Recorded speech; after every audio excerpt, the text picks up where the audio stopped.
That hot September afternoon seemed like any other in Marcus Johnson's life. The 15-year-old boy, thin and with alert eyes, was once again covered in grease, his hands immersed in the engine of an old sedan that had seen better days. The smell of burnt oil mingled with the metallic perfume of iron, a familiar aroma he associated with his father's workshop, the only place where he truly felt useful. School, for him, was just a forced interval between work hours. Not because he didn't like learning, but simply because there was no time. Since his mother's death, everything had changed. The workshop, once a joint project between his parents, now depended almost entirely on Marcus and his father, Robert. Keeping the bills paid meant spending more time under car hoods than under the fluorescent lights of the classroom. At school, Marcus was a ghost, invisible when he wasn't being called out by Miss Harrington, his English teacher. To her, he was just another disinterested, lazy student, incapable of meeting deadlines. Her voice, always cutting, seemed like a constant warning that he was destined for failure. "Johnson, another late assignment. Has that become a habit?" she had asked that morning, adding yet another 0 to his long list of poor grades. He didn't answer. He never did. Trying to explain that he had spent the night helping his father fix the engine of a pickup truck to pay the electricity bill wasn't something that would interest the teacher. Marcus simply lowered his head and went back to scribbling in his notebook, jotting down loose words for what should have been an essay about dreams and ambitions. He didn't bother finishing it. To him, dreaming was a luxury. That afternoon, after another day at school, Marcus went straight back to the workshop. The routine was always the same: swap the crumpled uniform for an oil-stained overalls, roll up his sleeves to his elbows, and dive into work. His father was at the back of the workshop, grumbling about a part that didn't quite fit in an automatic transmission. Robert Johnson was a man of few words, the type who expressed affection through hard work.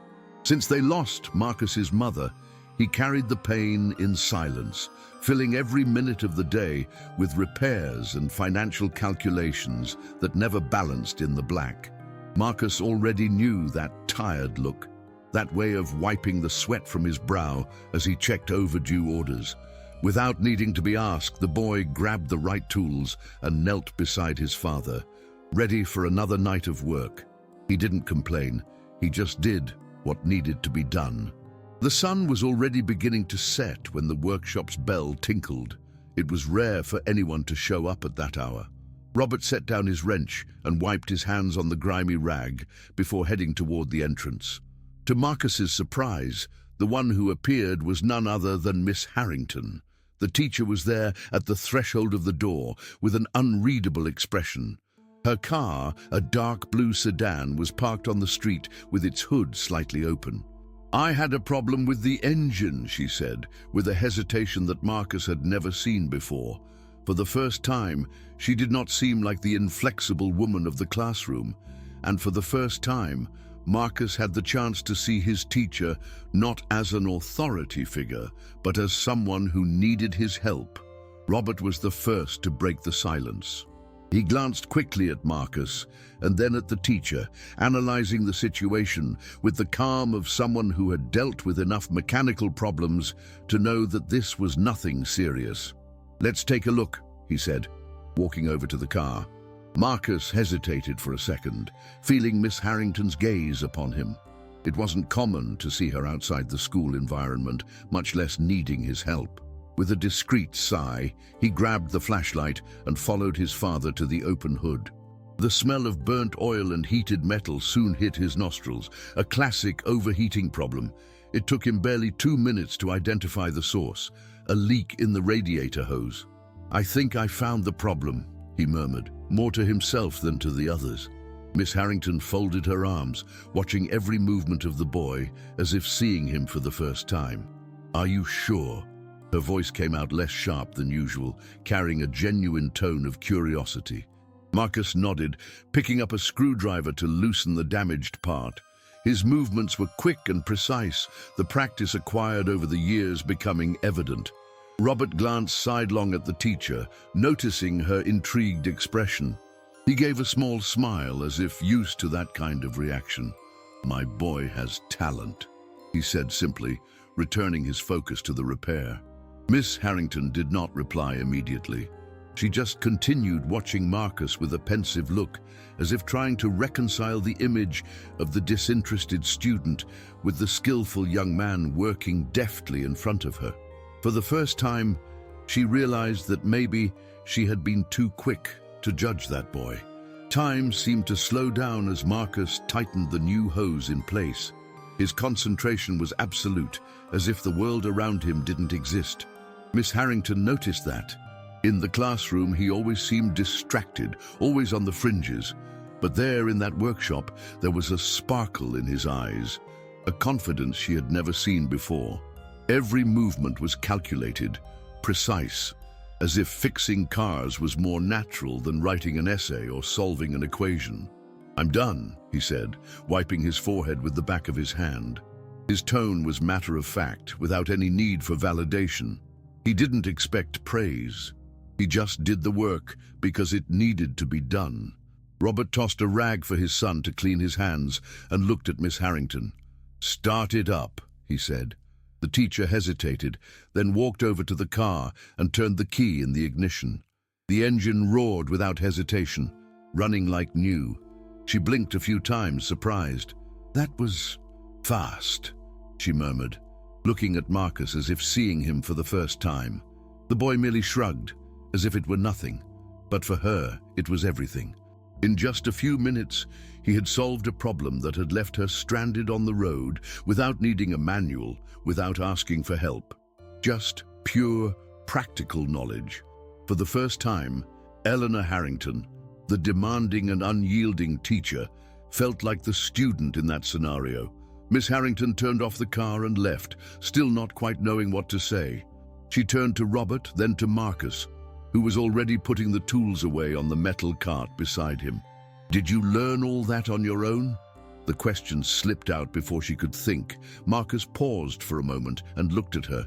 There was no arrogance in his gaze, only a weariness that seemed much older than his 15 years.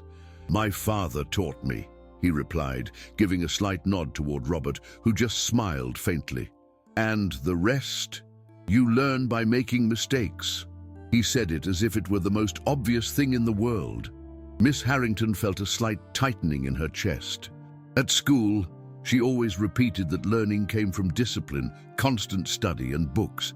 But there was a boy who had learned so much, perhaps even more, just by living, working, and figuring things out as he went.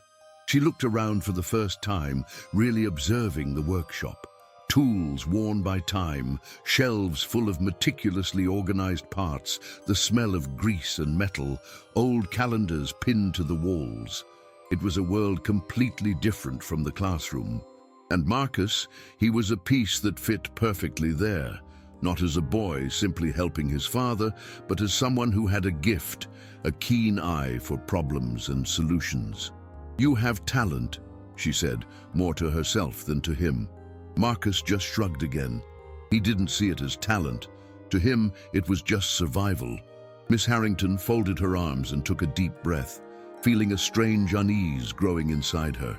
All this time, she had thought Marcus simply didn't care about school, that he was lazy or disinterested. But now, watching him in the workshop, she realized he had never been lazy. On the contrary, the dedication with which he worked, the precision in his movements, the way he saw problems and found solutions, all of it showed that he was much more than he appeared at school. The difference was that there, he had a purpose. And in the classroom, perhaps he just didn't see any sense in what was being taught. Clearing her throat and trying not to sound so hesitant, she said, "Have you ever thought about taking this knowledge to something bigger?"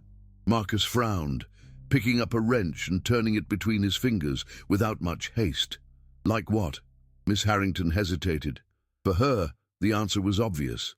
Engineering, technology, some profession that used his analytical mind. But she knew that saying that at that moment would sound disconnected from his reality. "Something that combines the things you like to do," she rephrased. Maybe using that skill with machines in a more academic way. Marcus snorted a short, humorless laugh. I don't know, teacher. School was never really my thing. Miss Harrington felt a slight discomfort at that phrase. For the first time, not because she thought it was disrespectful, but because deep down she knew that school had never been his thing. Robert, who had been silently watching the conversation, wiped his hands on a grimy rag and shot a brief look at his son before addressing Miss Harrington. Marcus has always been smart, he said, in a husky voice of someone who had spent too much time talking about engines and too little about feelings. But school was never easy for him. The way he spoke didn't seem like a criticism, but a simple, direct observation. Marcus looked away, uncomfortable with the conversation. He never liked being talked about as if he weren't there, yet at the same time, he knew his father was right. It wasn't a matter of not wanting to learn. It was just hard to balance everything.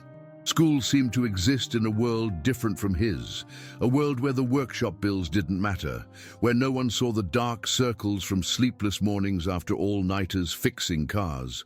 Miss Harrington folded her arms and nodded, as if digesting those words. For the first time, she felt small before her own ignorance. The boy she saw as careless was someone who every day made impossible choices for a teenager. She looked at Marcus again, but now with a different expression, as if trying to see beyond the surface. "And if I helped you?" The question came out before she could reconsider. Marcus raised an eyebrow, skeptical. "Help how?" Miss Harrington hesitated for a moment, but then found the answer in the very environment around them. "We can try tutoring, but your way. Here, in the workshop, on your time." Robert gave a sidelong glance at Marcus, curious to see how his son would react. The boy chuckled lightly as if the idea were absurd. "You want to teach me English while I change motor oil?" Miss Harrington smiled wryly. "Exactly." Marcus stared at the teacher for a few seconds, trying to understand if she was really serious. The idea seemed absurd. The woman who always criticized him at school now wanted to spend extra time teaching him. And on top of that, in the workshop. He looked at his father, expecting Robert to laugh or make some sarcastic comment, but the man just watched the scene with an evaluative look. Marcus scratched his neck, an old habit when he was uncomfortable. "And why would you do that?" he asked suspiciously. Miss Harrington sighed, and this time there was no authority in her voice, just something more human, almost a silent apology. "Because I was wrong about you," she admitted, "and because you deserve a chance to show who you really are." The words caught Marcus by surprise. He had expected anything but the teacher acknowledging that she had been unfair. For a moment he thought about refusing, not because he didn't want to learn, but because accepting that meant admitting he needed help. And he had never been good at accepting help. But then he looked at his father, at the workshop, at the bills piled up on the counter. If he had better grades, maybe he'd have more options in the future. Maybe he could find a way to take some of the weight off Robert's shoulders. He let out a tired sigh. "All right," he said, trying to sound indifferent. "But no fuss, teacher." Miss Harrington smiled faintly, folding her arms. "No fuss, Johnson." The first lesson took place 2 days later. Miss Harrington appeared at the workshop in the late afternoon, punctual as always.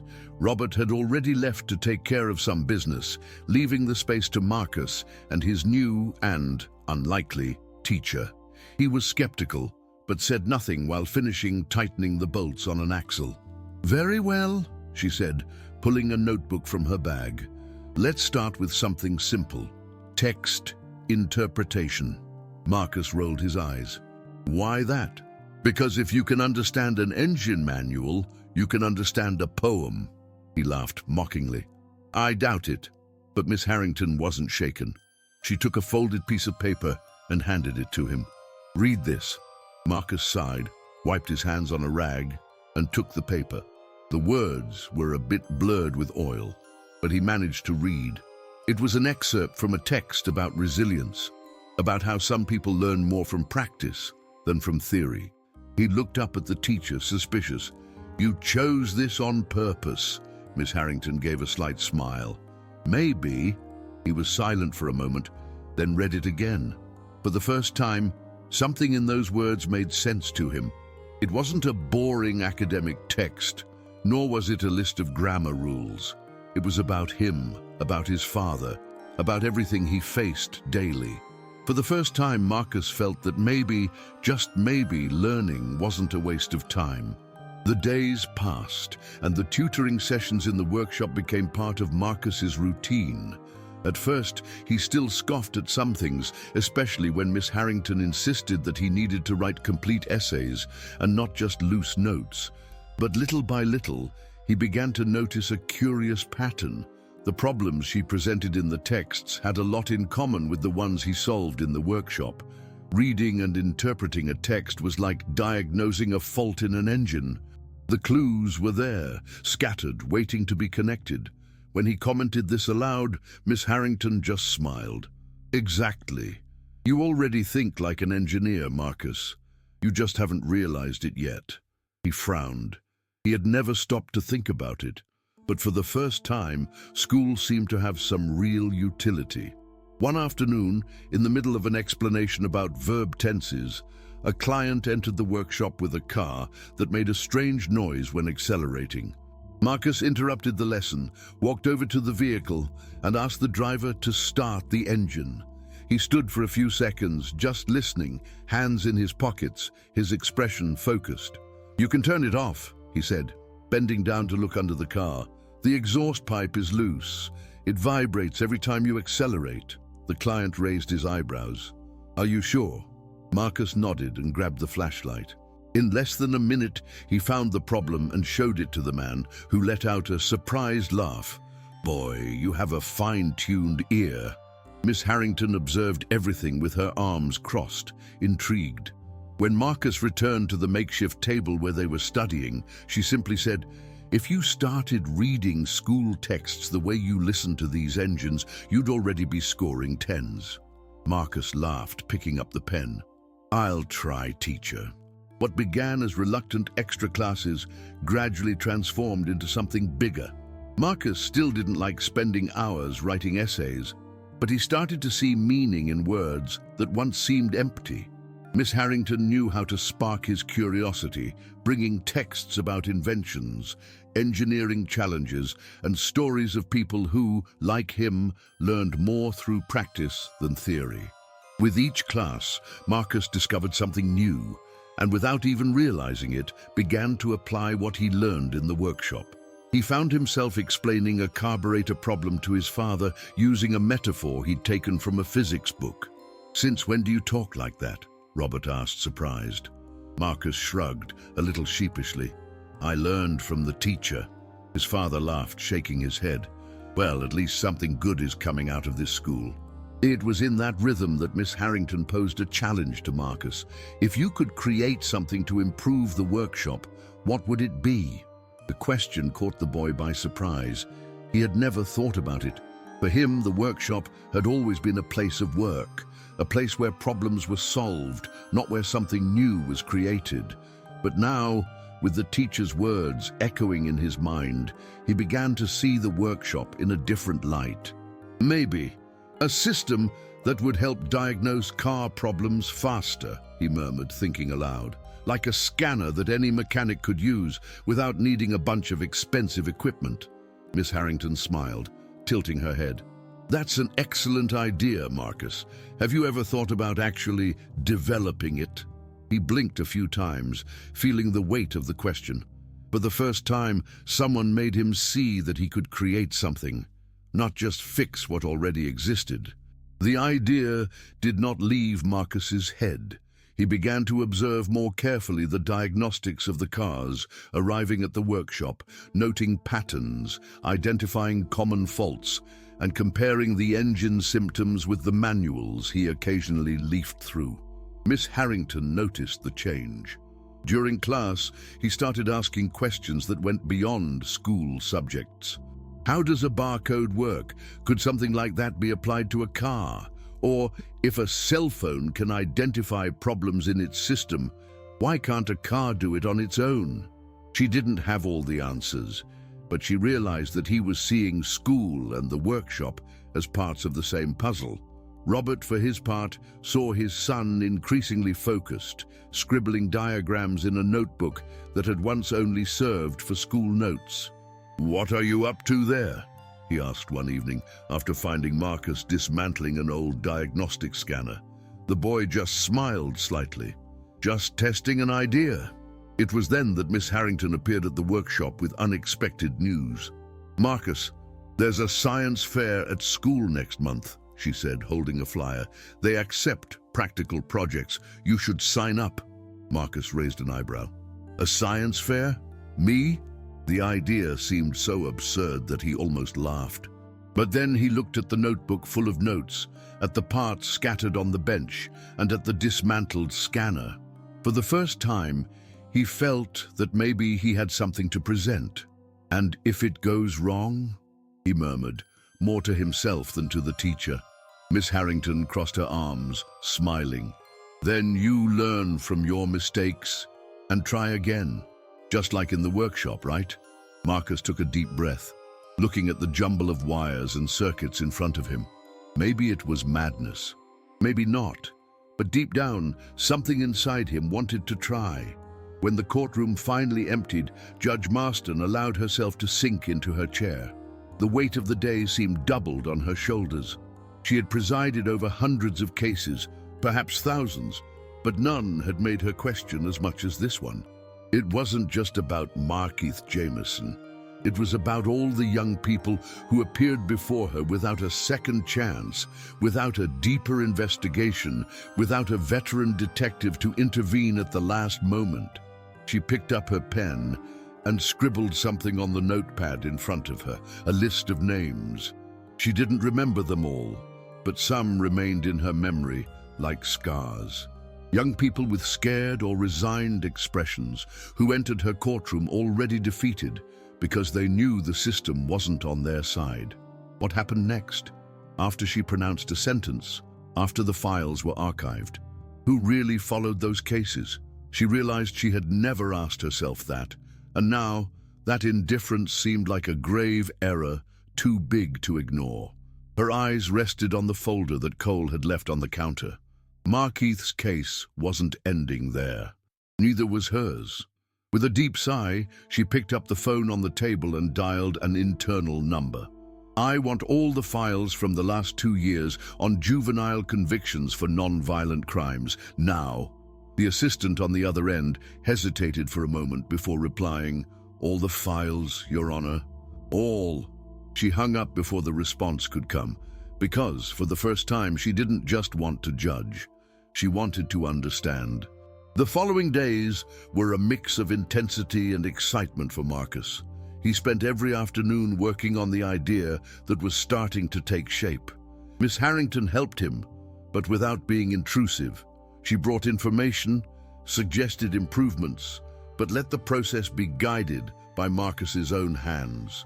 Over time, the project ceased to be just an idea and turned into a real, though rudimentary, prototype. An automotive diagnostic scanner, cheap, accessible, and easy for any mechanic to use. Marcus tested the device in the workshop, adjusting it, making small but constant improvements. Robert, who at first didn't give much credit to the idea, began to notice the results. He saw his son focused, his eyes sparkling with excitement, something he had never imagined seeing in that boy. "This thing might actually work, huh?" Robert commented one afternoon. Marcus smiled, his fingers still dirty with grease. "I think so, Dad." Degee. When the day of the science fair arrived, Marcus was nervous but at the same time confident in a way he had never felt before. He entered the school with the prototype carefully packed, accompanied by Miss Harrington, who was the only person there who believed in him. The other students looked at him with curiosity, not fully understanding what he was doing there. He was a boy who had never stood out, who was always at the back of the lines without drawing attention. But today was different. The moment to show what he knew and what he could do with his hands and his mind was finally arriving. The prototype was set up on the presentation table, and Marcus began to speak about the innovation. explaining how the device could revolutionize the way small mechanics dealt with car diagnostics. As he spoke, he realized that people were no longer just looking at him as the disinterested kid. They were listening. They were interested. For the first time, he was in the center of attention, and instead of feeling uncomfortable, he felt good. Marcus's presentation was not only successful, it was a true milestone. In the end, the judges looked as surprised as his classmates who had watched him. The automotive diagnostic prototype wasn't just functional, it was also accessible, something many professionals in the field believed was impossible to create on such a low budget. Miss Harrington watched with a proud smile on her face. She knew that this was only the beginning, but for Marcus, that moment was already a victory. He didn't need anything more to understand that what he did had value, that his vision and skills were not just a waste of time. The prize wasn't what mattered most. What truly mattered was the recognition he was beginning to receive, not just from the school, but from himself. When the competition ended and he was announced as the winner, applauded by everyone in the room, Marcus realized something he had never understood before: the value of his effort, the importance of believing in himself. He was exactly where he should be, on the right path. Miss Harrington, by his side, was moved. She knew that this moment wasn't just Marcus's, but also a little bit hers. She had been a part of that process, believing in him when everyone, even he himself, didn't. She had seen the spark of potential within him and somehow helped ignite it. In the end, she realized that more than teaching English, her true role was to show Marcus that he had something to offer, something that the world could value. He didn't need to fit the traditional school model to be smart or successful. He just needed an opportunity to show who he really was. And on that day, he did exactly that. News of Marcus's prize spread quickly throughout the school, but the recognition he valued most did not come from teachers or classmates, but from Robert. His father, who had always been so focused on work, now saw his son with different eyes. When Marcus arrived home that night, carrying the prize and the satisfaction of being recognized, Robert said nothing at first. He just looked at him for a few seconds, as if trying to understand the boy he had always known. Finally, in a husky voice, he said, "I never imagined you could do that, son." Marcus didn't know what to say. What he had done up to that point wasn't something grand for the world, but for him and his family, it was an immense victory. It was proof that all the effort, all the tiredness, all the sleepless nights had been worth it. He had found his own path, something that made him feel that his life was, indeed, moving somewhere. The following months were a whirlwind. Marcus began to be invited to more science fairs, to present his project at other schools, and eventually even small automotive business owners started showing interest in his prototype. But despite all that recognition, Marcus never abandoned the workshop. It was the foundation that sustained him, his reality, and he knew that there was still much to learn there. He and his father continued to work side by side, now with a newfound mutual respect, more aware of how much they depended on each other. Miss Harrington, for her part, continued to be a constant presence, not only as a teacher, but as a mentor and friend. She accompanied him every step of the way, always at a distance, always respecting Marcus's pace, but always certain that he was about to achieve something even greater. The real test for Marcus came when his father, Robert, suffered a collapse during an afternoon of work. He was trying to fix a heavy part on his own when suddenly he fell to the ground, completely without strength. The concern was immediate, and Marcus, not knowing what to do, quickly took him to the hospital. The news wasn't good. Robert needed emergency surgery, but the family didn't have enough money to cover the costs. At that moment, Marcus found himself facing a painful dilemma. His future, the opportunity to move forward with his education, was one step away from being realized. But at the same time, he knew his family needed him now more than ever. He had to make a decision: continue on his path toward college and leave his workshop and his father behind, or give up his chance to take care of what truly mattered. Miss Harrington, upon learning of the situation, did not hesitate. She knew how hard the boy had worked to get there, and she wasn't going to let him lose everything because of such a big obstacle. She, along with the school community, mobilized a fundraising campaign for Robert's surgery, garnering support from several people who were moved by the family's story. When Marcus found out what was happening, he was speechless. He had always carried the weight of the world on his shoulders, but at that moment, for the first time, he felt he wasn't alone. Miss Harrington helped him understand that sometimes more than personal effort is needed to overcome life's greatest challenges. It was time for him to receive support from others, just as he had always given support to others. Robert's surgery was successful, and he recovered faster than expected. The fundraising campaign not only covered the surgery costs, but also gave the workshop a much-needed boost. Marcus felt immense gratitude, but also a sense of relief. He didn't have to choose between his future and his family. The help he received was proof that his dedication and effort would never go unnoticed. His father, upon recovering, had a conversation with him, once again in that deep, firm voice, but now filled with pride. "You did it! We did it!" he said, with a smile Marcus had never seen before. To him, that smile meant more than any prize or recognition. It was the acknowledgement that his effort was worth it, and that his family's love would never be put second. Marcus's future unfolded before him like an open field, full of possibilities he had never imagined. He received a scholarship to one of the best engineering colleges in the country, an opportunity that had seemed like a distant dream until then. When he got the news, he was in the workshop, helping his father organize some parts. The letter arrived in the morning, and Miss Harrington was the first to call him to congratulate him. "You deserve every bit of it, Marcus," she said, her voice choked with emotion. "I knew you had it in you. You just needed a little confidence to see it." Marcus smiled, feeling that the journey he and his family had been on was just beginning. He looked at the workshop, at the place that had always been his home, and then at the horizon, at the future he now knew he could conquer. Over time, the workshop underwent a rebirth. With the community's support and the new financial boost, Robert managed to invest in new tools and improve the infrastructure.